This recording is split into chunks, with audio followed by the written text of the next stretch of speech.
Okay, this is continuing the Pacific Energy Super 27 wood stove.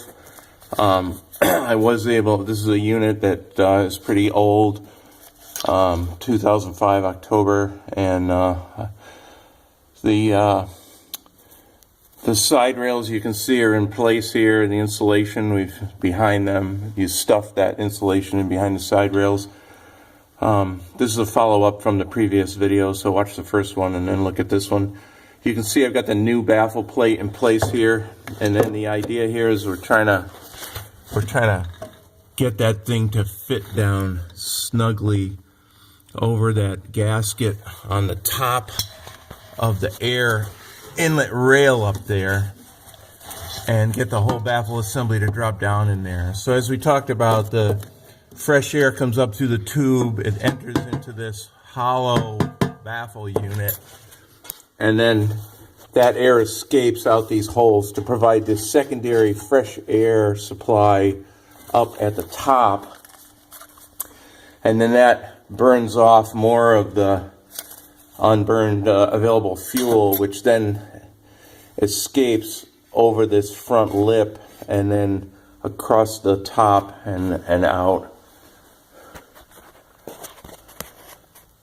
This particular unit has fairly warped side rails, so you can see the baffle up on the right side there is not sitting on that side rail. So I'm going to have to take these out and bend them.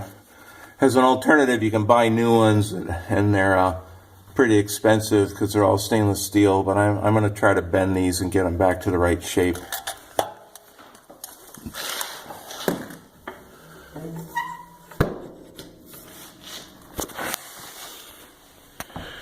This unit requires, if you look in the manual, it has all of this stuff, but across the width of this, the mouth of the opening to the firebox, for the United States you need 8 inches to either side. So I've built a ceramic tile pad over a piece of flooring material, and that has to extend 8 inches to each side. It has to extend 16 inches from the mouth of the unit to the front of your non-combustible. And then if we go around the back, you've got to have 2 inches for the United States, 2 inches from the back of the unit to the end of your non-combustible pad.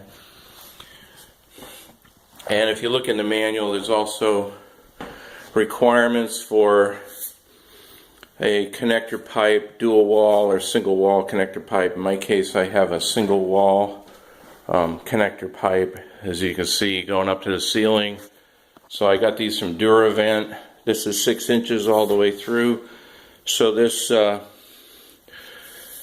has to be some distance from the back wall, and if you look in the manual, it's got those distances, either 22 inches, I think, or 25, or as much as 30 to a side wall. And it will have all those instructions. And also the Duravent catalog will have, the paperwork will have the distances as well. But this goes up to what's called a support box, which is in the ceiling.